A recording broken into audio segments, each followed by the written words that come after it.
Welcome to LOA Today. Walt Thiessen and life coach Wendy Dillard here. Today is Tuesday, April the 10th, 2018, 4 p.m. Eastern Time, your second daily dose of happy for the day. And we're hoping that you're having a happy Tuesday. Not something we normally associate with Tuesdays, but around here, every day's a happy day. So we associate it with Tuesdays. That's what we do. So it's a good day. How you doing, Wendy? I mean, you're in the middle of vacation. It can't be all that bad. It's really nice. Yeah, really nice. So this morning, my natural thing, especially when I'm on my vacation from my day job, I lay in bed extra long and I just let thoughts kind of marinate. Because, Abraham talks about how in the morning, when we're just waking up, we are at our highest, purest vibration of the day. And if there's going to be a time in the day you want to milk some new ideas or thoughts, that's the time to do it. I mean, you could do it after meditation too, but in the morning is like just the purest place. And so I love to take advantage of that. And so this morning I just kind of asked my infinite being, so what do we want to marinate today? Mm-hmm. And I was thinking about Project X, which as of yesterday, I kind of announced it had to do with financial things for me. And, on yesterday's show, I had talked about how I had financially gotten to the point of getting out of debt after having been in huge amounts of debt all of my life. I learned how to be in debt by my parents. That was just the way of life. Didn't know anything else. And so I created my own personal strategies of how to get out of debt, did that. And now I kind of have a small surplus of money, and I know that I'm looking toward creating bigger sums of money. So what do you do with money when you have it on tap? That's kind of my question. And a couple things happened. First of all, yesterday I said that the numbers I was focusing on were $15,000, $30,000, and $50,000 per month that I want to be generating income-wise. Which are some pretty aggressive numbers, by the way. Those numbers are still sounding very aggressive to me, so I give you credit.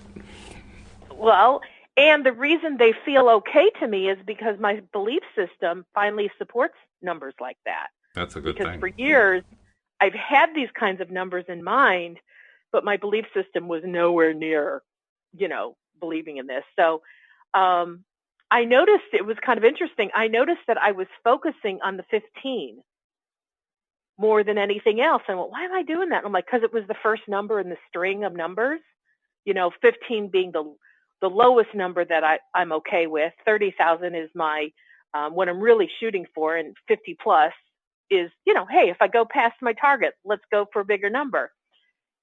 And I went, oh, I don't even want to focus. I don't even want 15 in the string anymore. I know it's there. It's there. The audience knows it's there. But I'm now focusing on 30 to 50,000. And as I was saying that, I kind of created a mantra, 30 to 50,000, 30 to 50,000, 30 to 50,000. One, what felt really cool is by adding the word thousand. Oh, really? That made it, because yesterday I was saying 15, 30, 50. Right. But there wasn't as much pizzazz to it because I see. Okay. It could mean $15 and $30 and $50. Sure. Oh, yeah. So I went, well, let's just make sure that the law of attraction totally knows what I'm on board with. So my new mantra is 30 to 50,000 plus per month, $30 to $50,000 plus per month. So that felt really good. And then I started just asking, what do you do with money when you have more than enough to pay your bills? What do you do with the rest? What do millionaires do to grow their income or grow the amount of money that they have? Or, what does a lottery winner do when they get a huge chunk of change and they don't want to blow it all on toys? And so I was asking these questions, and I started thinking about things that I've been thinking about for a long time, which is real estate. I've taken so many real estate courses, it's unreal, on how to be a real estate investor. And, it's like, okay, well, here's what's funny. When I was studying real estate investing, I was learning how to be the no money down guy and how to negotiate things. And you work with a money partner who can help, they bring in the money. And I never did pull the trigger to actually start doing real estate investing. And I've had several mentors asking me why I never did anything because they're like, you could practically teach these courses. You know this information backwards and forwards. And I said I didn't know at the time. But then I felt like to walk away from it. Well, as I was walking away, I kept asking, why have I been so drawn for years to real estate and yet didn't actually do anything about it? And what I got in terms of understanding from my infinite being was, it's not that it was not the right thing for me to do. I still love the idea of real estate. I just want to be on the other side of the equation. I want to be the one who is the money investor. Oh, I see. Okay. And have somebody else do the legwork. Yeah. Have somebody else do the flipping, but they can't do it without somebody financing it. Mm-hmm. Sure. And there's tons of people that would kill for someone like me who would finance their real estate dreams, which to me is the ultimate win-win. Mm-hmm. And that's the side of the equation I want to be on. And I knew the last time I was doing real estate was maybe 6 years ago. Mm-hmm. And when I got that awareness, it's like I built such an incredible network. I have a huge network of people in my area who want to do real estate and are looking for the money partner. And so as I was, meditating on this morning, there was an excitement building of being that person, being the money investor, and letting someone else do the legwork and be so excited that they can do what they know to do, but they have a partner now to finance it. And so I'm like, okay, there's one way I want to invest money. That's fun and exciting. And then I had another couple ideas roll around in my head. So this morning was really just a whole bunch of financial ideas and strategies. And I'm like, oh, this is going to be as exciting to me as when I was figuring out how to get out of debt. And believe it or not, that was exciting for me. It's figuring out ways and strategies. And it was so cool as I hit each milestone. And so anyway, the whole financial thing has been starting to unravel in a way that I'm seeing ways that this can happen. But in the meantime, I need to create the income. And so this morning I was online. Gosh, I can't even remember. You know how sometimes you get online and when you have free time, you just go from one thing to the next and you have no idea what got you there? Mm-hmm. Well, that's kind of where I landed. I had a morning where I just kept clicking on things and I landed on something that, without going into detail, looked like a really cool something that could bring in good business for me, for my life coaching. And I was like, oh my God, this is so exciting. So I stopped when it was time to eat lunch just so that I could bask in the excitement of it instead of like finishing up all of the stuff I had to do online to set up profiles and whatnot. It's like, I'll go back and do that later. But it was like lunchtime was a really good time to like just let that sink in, because another phrase I was getting this morning really solidly was make a decision and line up with it. Make a decision and line up with it. And I mentioned that yesterday. And what I know that to mean is it doesn't matter what you decide, because if you have the wherewithal to desire something, law of attraction has the wherewithal to deliver it. However, if you don't get your belief system, which will then vibrate a very solid signal of what you desire, it's not going to come. You're going to keep getting the lack of it or the absence of it. And so I was hearing this morning, decide and then line up with it. So if I was going to decide that I was shooting for $30,000 to $50,000 income a month, that's the decision. I've decided that. Yesterday, of course, that information, I received it, but now that I have it, it's like, now line up with it. Be completely on board. Because, like you said, gosh, that seems kind of, I think your word was aggressive. Mm. And it is. It is, sure. That doesn't make it bad. It just means it's aggressive.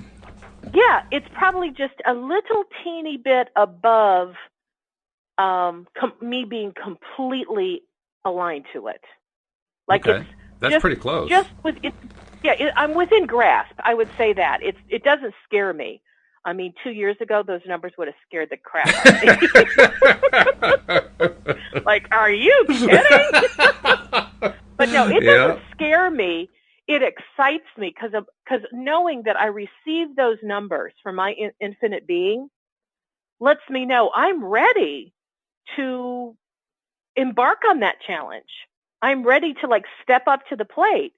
So now I'm just saying, all right, whatever it takes to be fully aligned to believing those numbers and knowing that not only it's possible, but that the next logical step is for it to occur.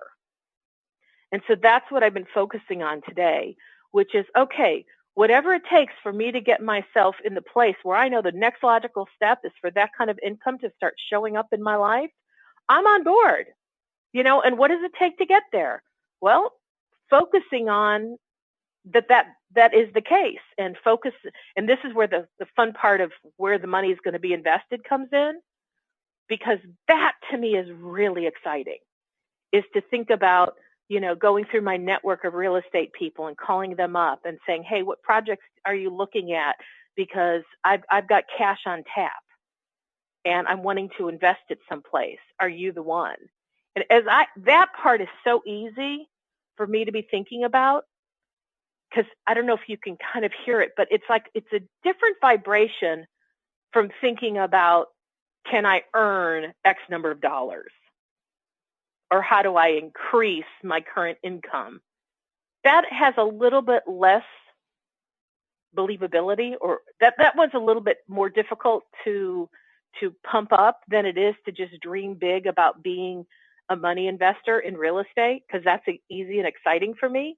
So that's where I'm putting my effort and my energies and my daydreaming, because I know that when I put my focused attention on that, the income will just be an easy thing for it to flow in. Because I'm really close to believing that that's like happening. Does that make sense? Or am I just talking in circles?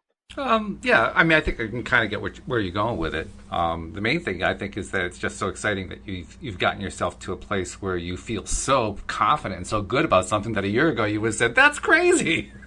Yeah, exactly. And I expect every day this week, because I expect a new idea to come to me, and milking the other ideas and having each thing expand in its bigness and its a realness for me. Because that's what I set my intention for this vacation to be, is a time to expand my beliefs and the vision for where I want to go in my life. That's very cool. And that may not be what other people do on vacation, but there is nothing more exciting to me than doing that. That's like better than Aruba. Okay. Or going to a beach place. Yeah. Well, I'm not sure a travel guide would have a good time advertising that, but hey, it works for you. That's what really counts. Well, this is where I travel. I travel in my mind, and then I let my infinite being give me impulses as to what to do, in my physical thing, whether it's Googling something or researching something or, whatever. But that's really very cool. Fun, I continue to admire your ability to connect so easily within yourself with your infinite being. And basically, you're having conversations on a scale that I can only aspire to. I'm just really impressed. I don't even know what to do with that. It's kind of like who I am and what I do. There you are, yeah. Well, it's I will impressive. say this. I'm pleased to provide a model for what is possible, so that you and others can, if you want to, choose to do the same thing, because it's possible because it's being done. Okay. Well, hey, anything that inspires me and inspires listeners, I'm in favor of. That's great. So, cool. Yeah, cool, I'm on board. Cool. I'm on board. So, hey, that sounds like you're having a good time there. I mean, you're achieving your goals this week. You're basically doing the things you're setting out to do, and you're having a blast doing it. It sounds like. And I have always said, and I'm wondering if I've been limiting myself because of this. I've always said it takes me 3 full days of being away from my day job to like really connect into my creativeness. Because today I felt like, I'm feeling that internal creativity start to flow, and this is my 4th day.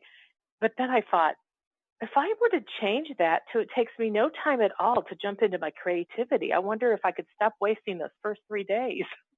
Well, on the The other answer hand, is yes. yeah, you can, sure. On the other hand, I wouldn't consider it waste considering how quickly you get to your results. So, it's all relative, right?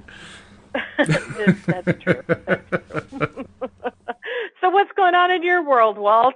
Oh, same old, same old. I'm making some progress on the book. Not quite as much as I wanted to, although I have to say David just added a story, and so I was working on editing his new contribution today, so that was exciting. That's one more story for the book. So, and it's a good one, Cool. too. He now has 2 stories about manifesting homes, which I think is really cool. I mean, a lot of people struggle for one. He's got 2.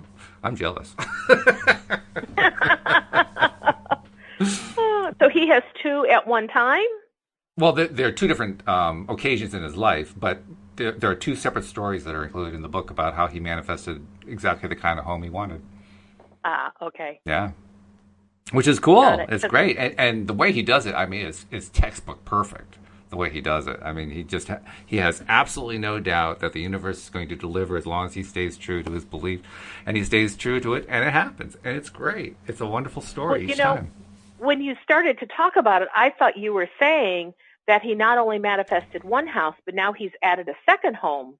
Like he has, Oh no, not 2 homes at the same time. No, no. But last night I was watching an episode of Selling. I think it's called Selling Your Dream, Selling Mega Mansions. I think that's what it's called.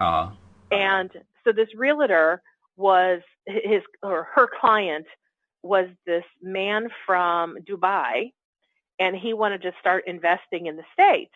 And so he and his wife were looking at some homes, and the first one they looked at was about $10 million, and it pretty much checked all the boxes of the things that they were looking at or wanting to, have in their home. Then they go to the second home. It is like 30,000 square feet. It's got a ballroom that fits 1,000 people.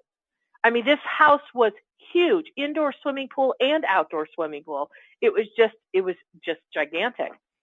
And so the wife is like, oh my God, this is the one I want. This is the one I want. I love this house. I love this house. Now, I have no idea because they hadn't said it in the show, how much money this guy really has and how much he has to invest. And so they're sitting down, husband and wife, and they're talking about the pros and cons of each house. And all she could see was, I want the $72 million one. And he was trying to I'm just sitting here in awe. Well, I want the $72 million one. I think I'll have that over coffee, right?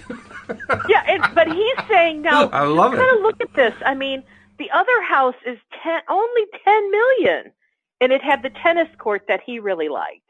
And it had the basketball hoop that he really liked. And it had more of the bells and whistles that really spoke to him. Mm-hmm. And so I thought, well, he's really pushing to save money because he was saying, look at the price difference. And her eyes were kind of like, but I really want the second house, which was the $72 million. So they go to commercial break. And when they come back, now you're going to love this. This did not go the direction I expected at all. Okay. He says to me, or he says to his wife, he goes, you know what? I think I know which direction to go. And she goes, really? And you could see she's hoping with everything in her that he's going to select the one that she wants. Right. And he says, I think we should buy them both. I love it. That blew my mind.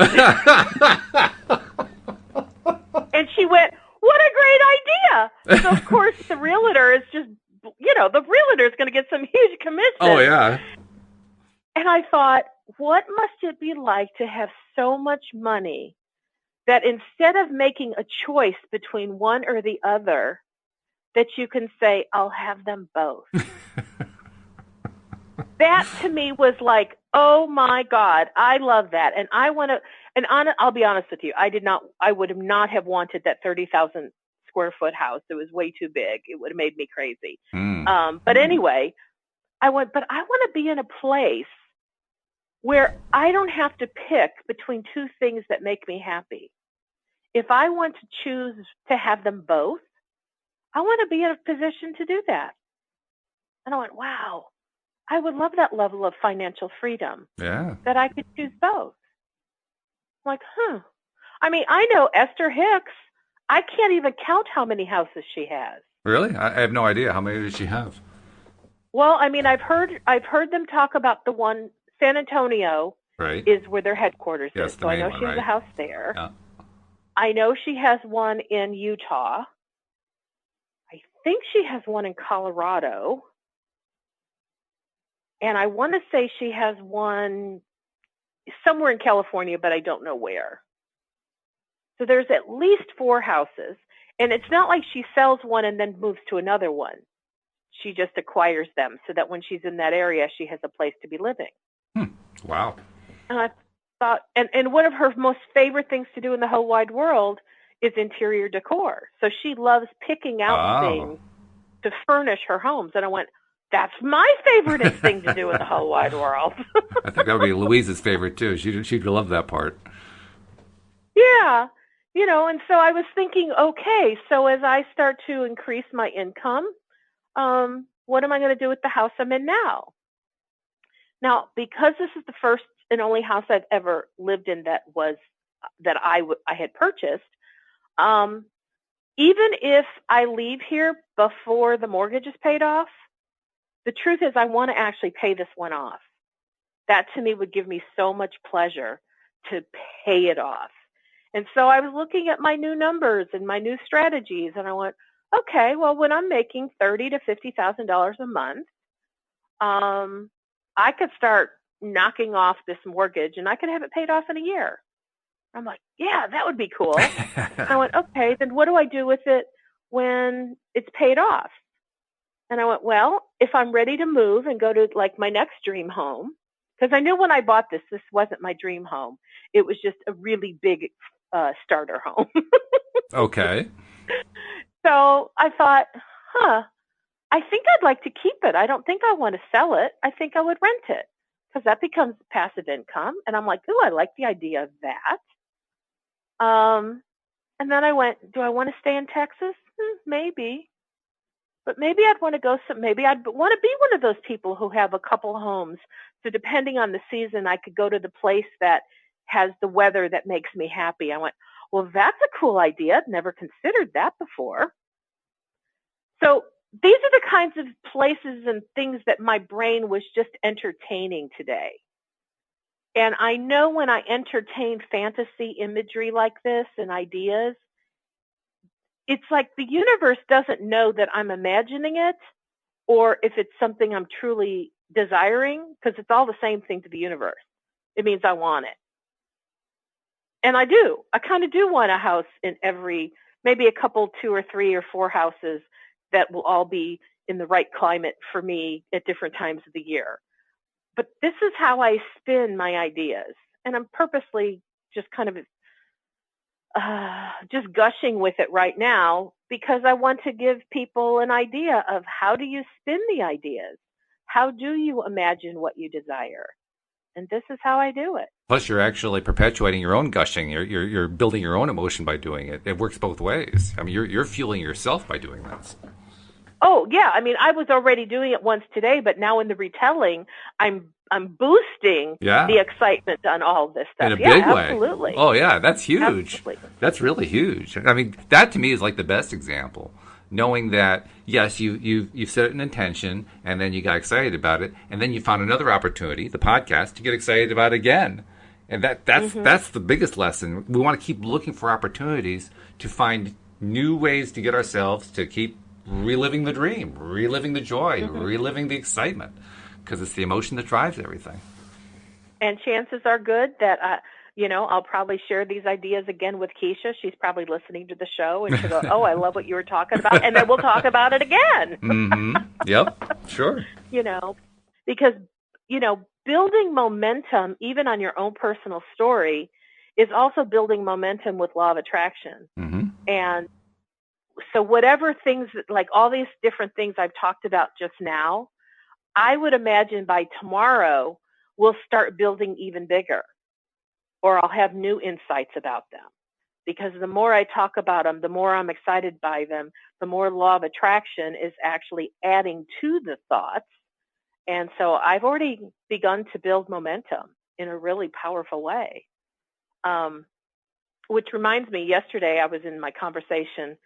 I want to say it came after the show. I think I was talking about it with Keisha, of how there are certain things that I have desired for what it feels like the bulk of my adult life. And the big things have not really manifested. And I decided a couple months ago on this show that I was done with things just waiting around. And I realized that what happened was I would think about something for a while, and then I would run into all my resistance and fears and concerns and doubts as to why I didn't think it could happen. Because I had what is-itis, where I was focusing on what is, and it didn't match what I wanted. And so eventually I'd get discouraged, and I would be discouraged for so long that I'd finally, like, the best way to get out of the discouragement was just to stop dreaming about it and hoping for it, because that just made me feel bad. And then who knows, I could go months, a year, a couple years, and go, darn it, I really want that. And then I'd start focusing on it again. And then again, I'd bump into more resistance, and I'd get discouraged, and I'd let go of it. And this pretty much had been the pattern for decades in my world. What's different now is now I have the powerful law of attraction on my side, where I understand that there's actually this mechanism called law of attraction, and I now understand how to use it deliberately, or at least line up with it.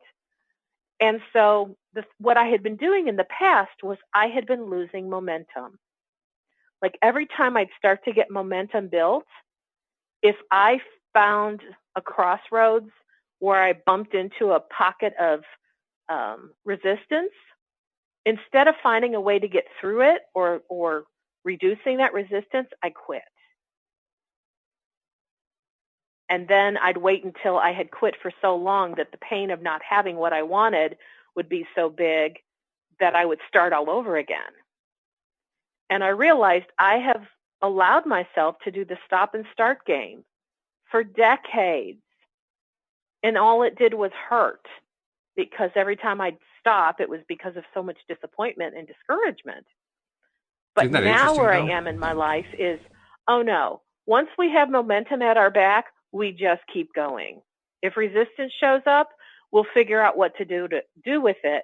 But I'm going to keep going, because I never realized the power of momentum, and how when you have momentum working on your behalf, keep up, keep going, keep going. It's like, don't ever stop. Yeah, right. Or you literally have to start all over again. So that's why I'm so excited about where my life is, because I've made new decisions, but based on new understanding. Understanding how law of attraction works and understanding the power of momentum is gigantic.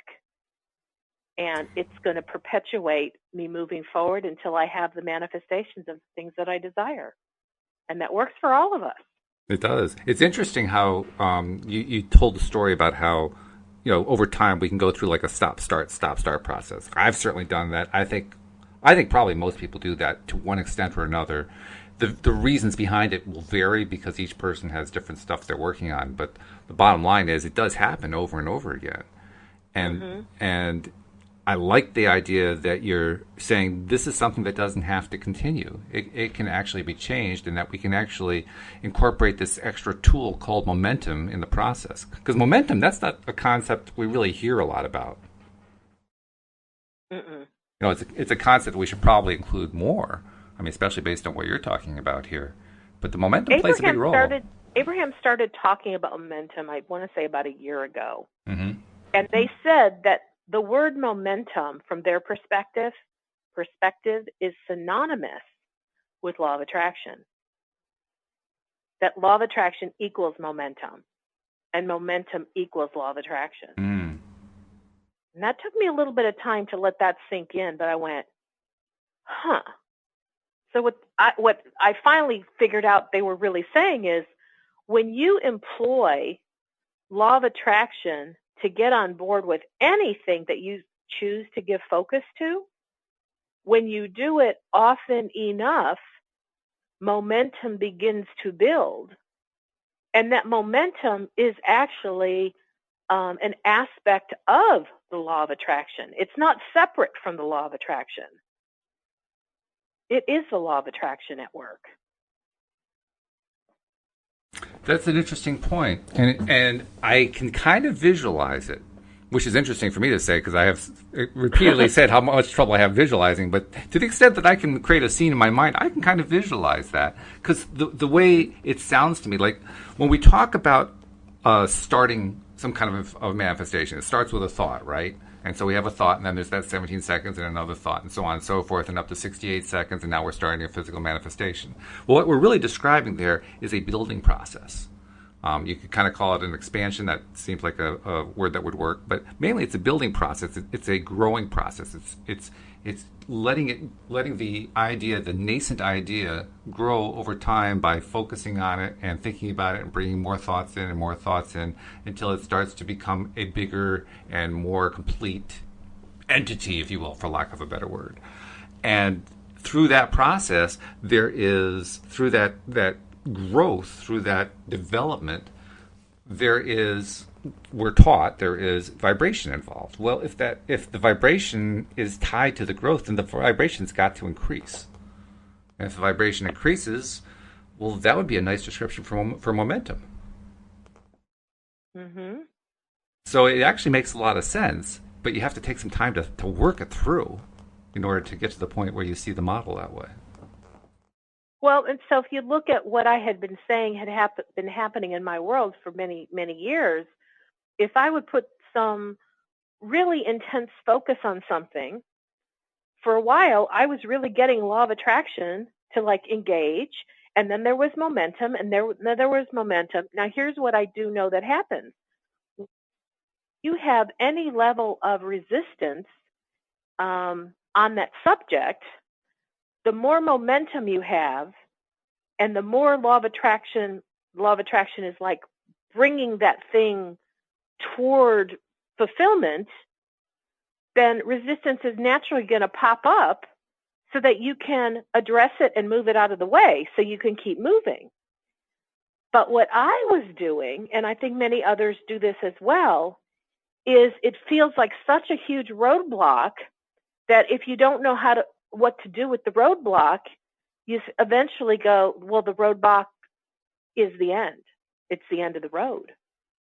Can't find any way through it, around it, so I guess we have to stop. And that, to me, is where the discouragement would set in, and I would just kind of quit and give up, thinking I've run out of steam. I don't know what else to do. I've run out of ideas. Now, back in those days, I didn't know how to communicate like I do now with my infinite being. I wasn't as resourceful. I didn't realize that resistance showing up is actually a natural part of moving toward your desired result, your desired outcome. Talk about that for a second, because that's an important point, isn't it? Is that what, that resistance will show up? Right, and that it's not a bad thing, essentially, is what you're saying. No, and see, lots of times, well, at least for me, I would think that when resistance would show up, which is when a door would slam shut, or, you know, let's say I wanted something and I'd go to a bank and the bank loan officer said, sorry, you don't have what it takes in order for us to lend you any money. You know, so then I'd go to family members, can you lend me money? And if everybody said no, and this thing that I wanted cost money, I went, well, I guess I can't have it. You know, I guess my dream was too big, and I put all sorts of erroneous meanings to it. But bottom line, I was at the end of my rope. I didn't know where else to go. I thought I needed the money, and therefore, you know, I can't have this thing. Mm-hmm. It never dawned on me that sometimes not getting the money for the thing that I want is because this is the thing that I think I want, but what I really want is something different. And so by thinking my dream had died here, it resurrects somewhere else. So, you know, so let's explore that one for a little bit too, because that's a bit of a leap to make there as well. So that one I think we kind of need to fill in the gap a little bit. The idea that you had one idea and the universe was basically saying, here's a better idea over there than what you're looking at. That's a tough one because people are expecting, well, if I put out that I want X, I expect to get X back.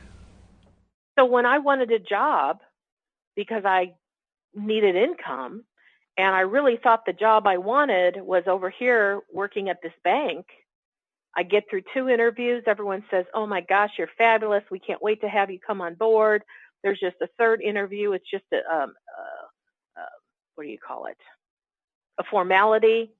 And then I get a call and I'm told, sorry, can't have the 3rd interview because even though you didn't meet one criteria that we were looking for, the first 2 interviews thought that was no big deal because everything else I brought to the table was more than sufficient. But the president of the bank said, nope, got to have 1 year banking experience, not going to let her in the door. I thought that was the end of my world. I wanted to be in banking. That's what I wanted. That door slammed shut. And because it was slammed shut, I couldn't continue to pursue that one. However, I still needed income.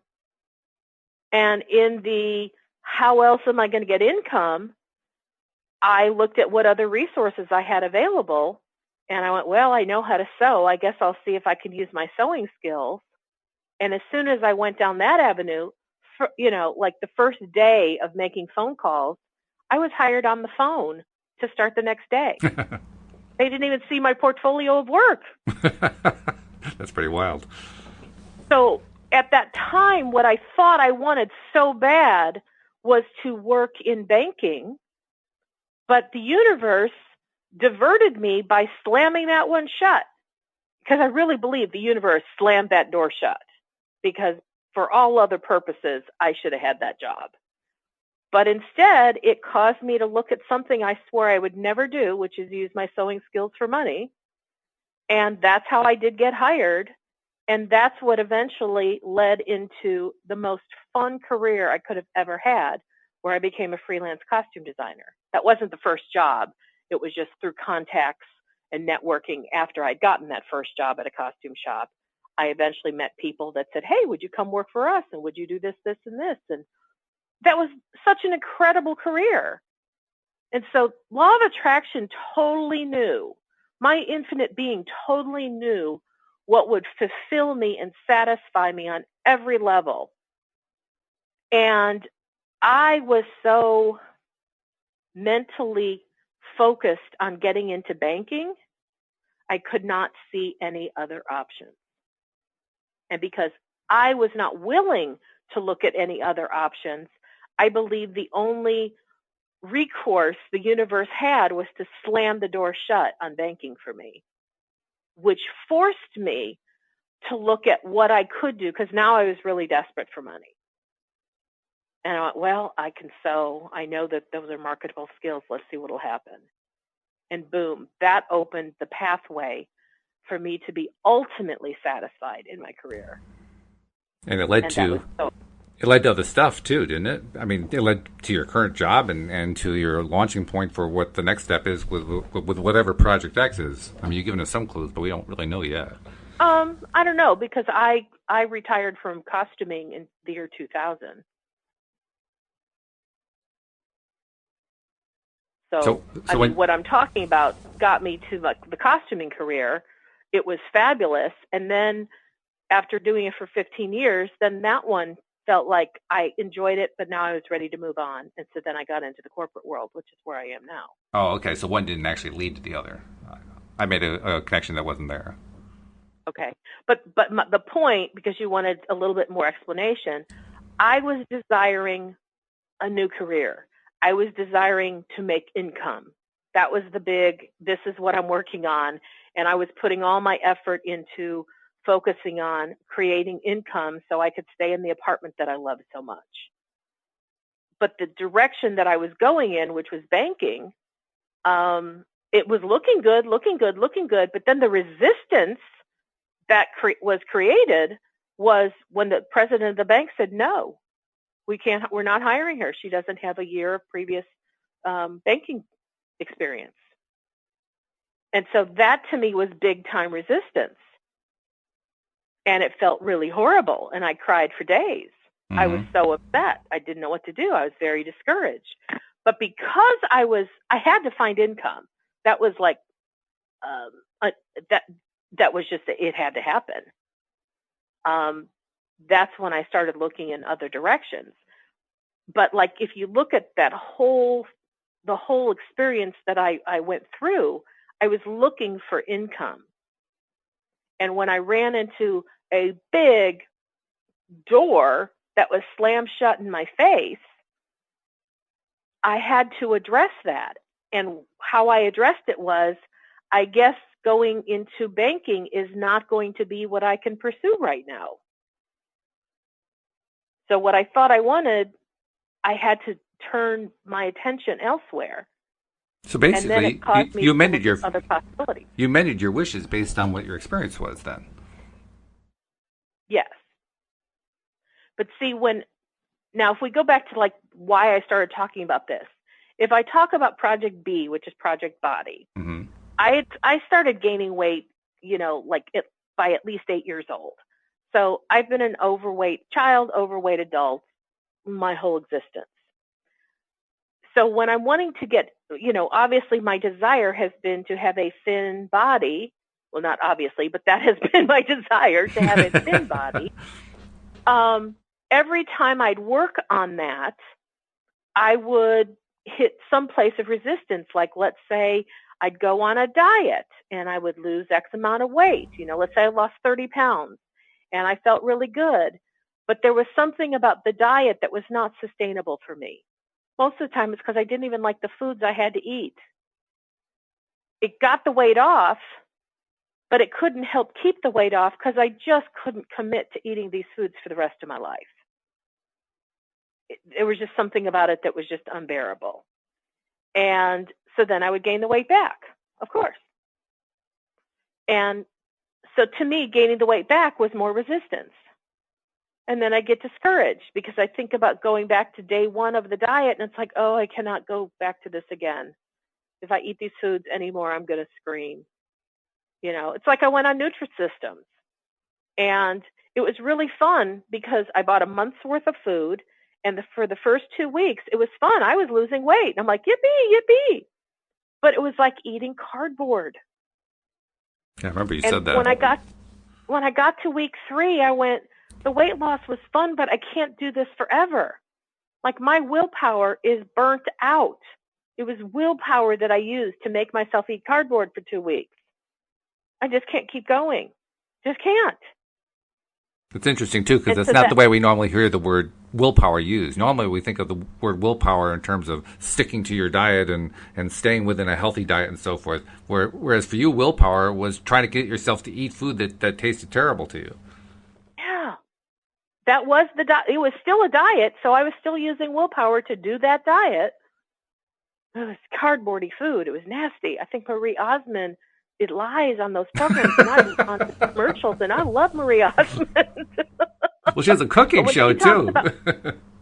Say what? She has a cooking show, too, I think. I'm pretty sure Louise watches a show where she does cooking, and she's got all these recipes that she's creating. I hope her recipes are better than that. I would think they would be. Oh, I hope. Well, the stuff that comes out of Nutrisystem cardboard boxes tastes like the box. They're bad. Yes. But the point is, that would be a point of resistance where I wanted to keep going because I wanted to keep losing weight. But what it was going to take to keep losing weight was just outside of what I considered reasonable for me. And I didn't see how I didn't see how this was sustainable for the rest of my life to get thin. Mm-hmm. And so that to me would be a giant pocket of resistance. And I didn't know what to do as an alternative. And then I got discouraged. And then I'd gain the weight back. And then I'd gain another 5 or 10 pounds on top of that. And now I'm even more discouraged. And I didn't have the willpower to try it again. Instead, I'm going to look for something else. And it might have taken a month or a year until I found another program. And then the same cycle would continue. But see, every time I hit this pocket of resistance, because I was doing it alone, I was not doing it with my infinite being. I was doing it with zero guidance. I didn't know law of attraction. And it was like all I had was, the people around me who were like, well, you just need to use willpower. I'm like, I've used it up. So then I quit. Mm-hmm.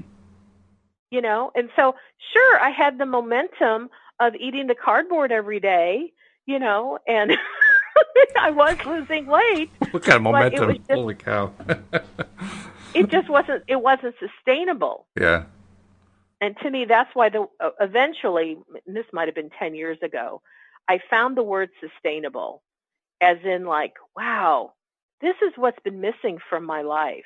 Is I can do just about anything with willpower for a limited amount of time.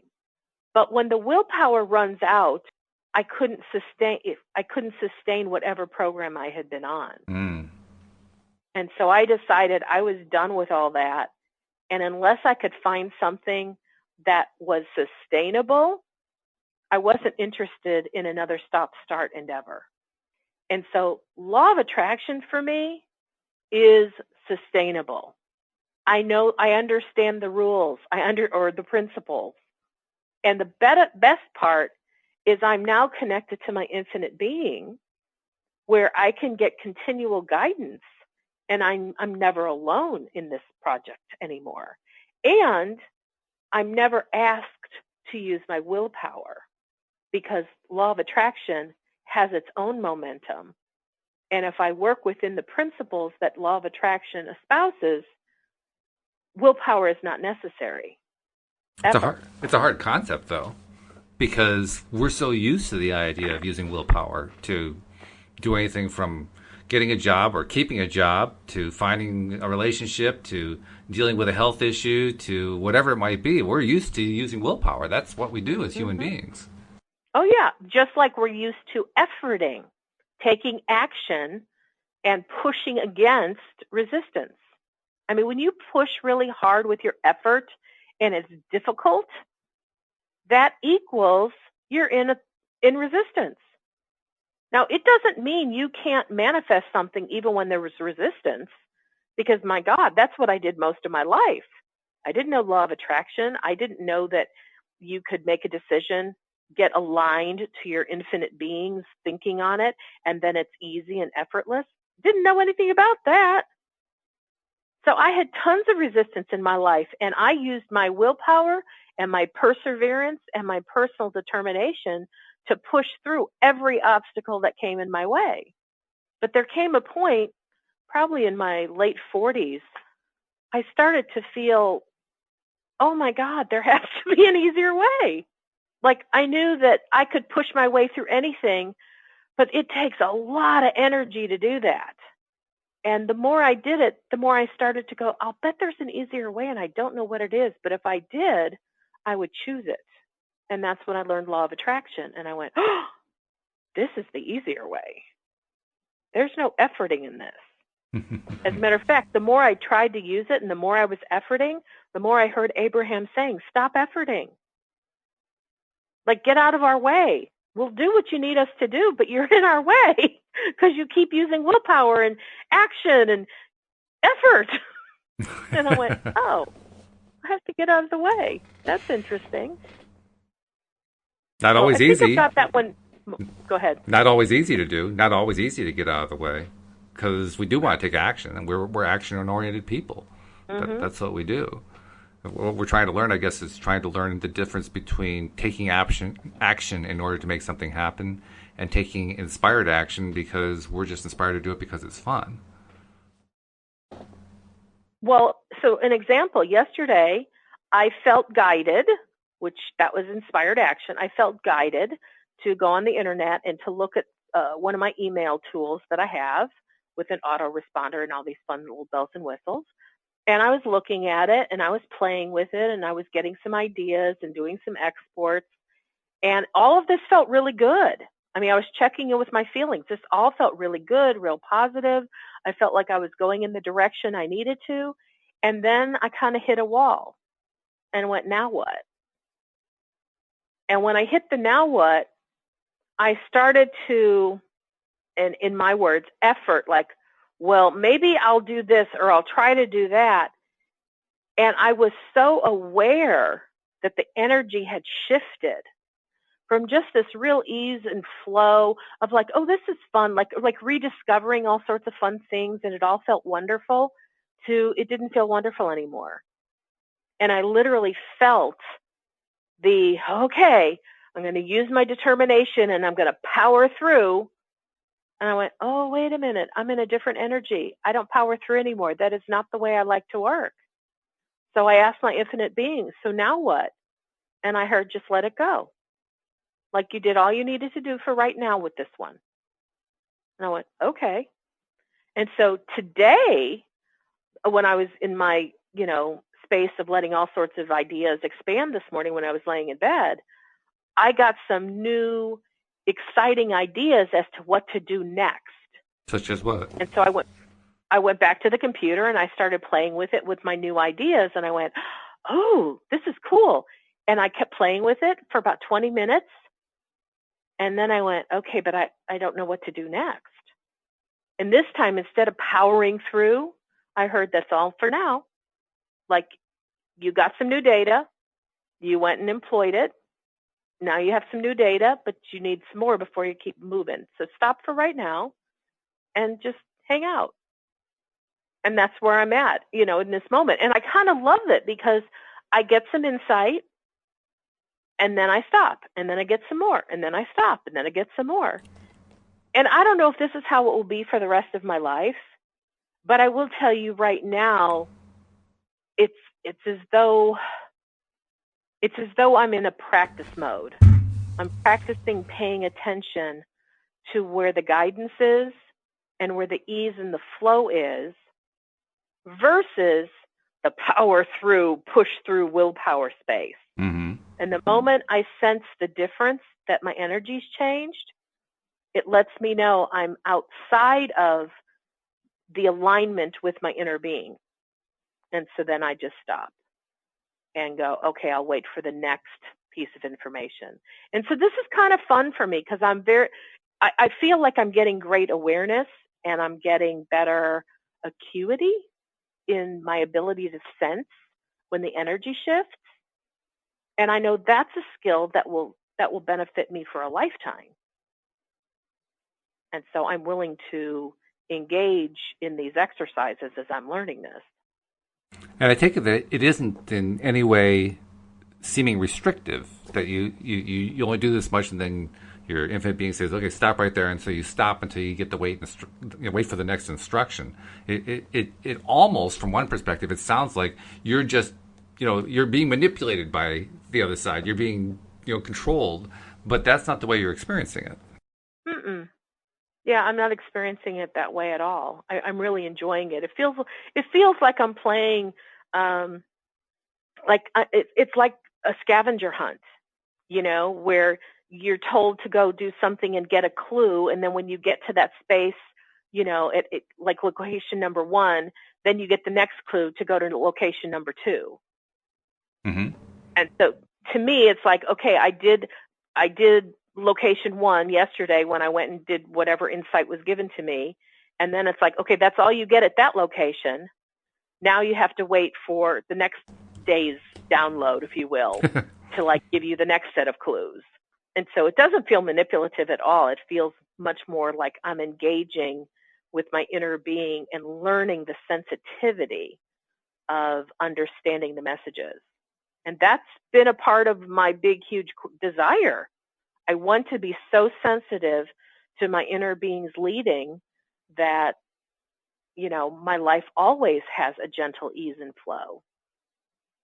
Yeah, that's very good too. The fact that you're learning it so well and you're able to adapt with it so well, and it's apparently freeing you from resistances that you've been holding. I mean, nothing I'm hearing in any of that describes resistances. You're just going with. That's all downstream stuff.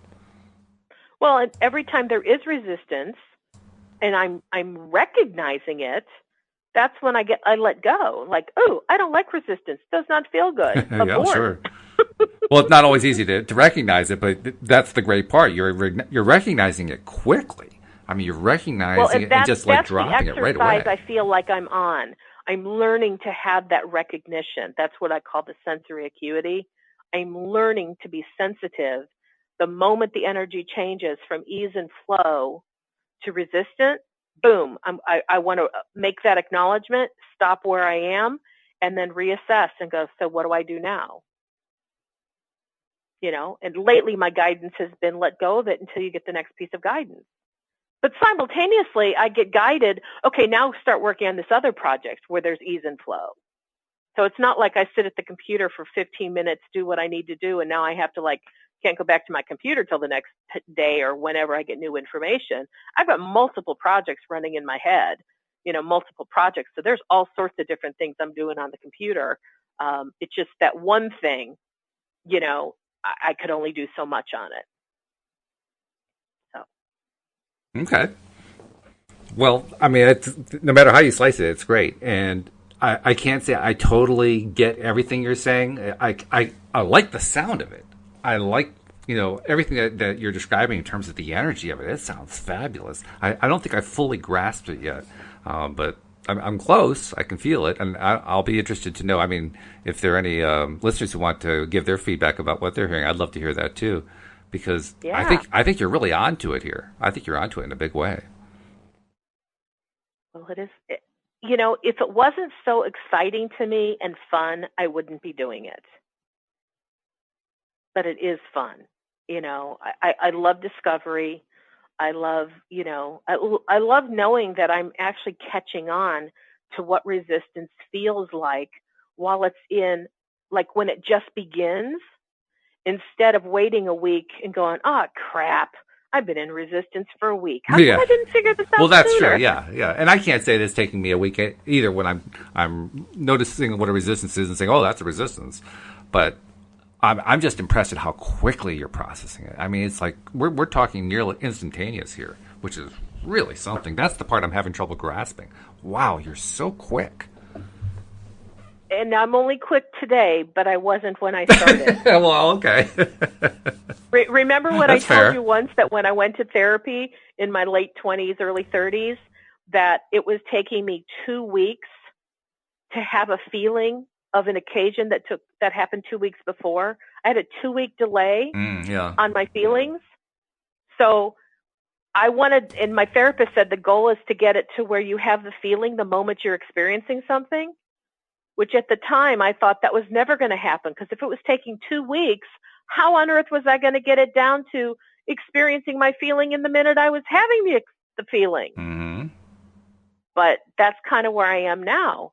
I feel it as I'm having it. But then I wasn't always aware that I was having the feeling. But now I'm getting pretty close to, I'm aware of the feeling as I'm having it, and then know how to evaluate it and act appropriately or make an appropriate new decision. So this is something I've been working on for a really, really long time, but I had a really, really big desire to do it, because when I recognized there was a 2-week gap between an experience and the feeling response to that experience, I knew I wanted the two of those to happen instantaneously. And now I feel like what I've added in is a little bit more of the spiritual component, not just the feeling, but knowing that I'm also communicating with my infinite being at the same time. So. Well, once again, we've managed to use the entire hour without talking about the book, but this has been good stuff. This has been really good stuff. So the book can wait. This is all right. I don't mind this at all. The book will always be there. We'll just continue tomorrow, but by all means, let's continue this, because I love what you're going here. Before we leave, how does somebody reach out to you if they want to get some direct assistance? They can go to my website at wendydillard.com. There we go. There you have it.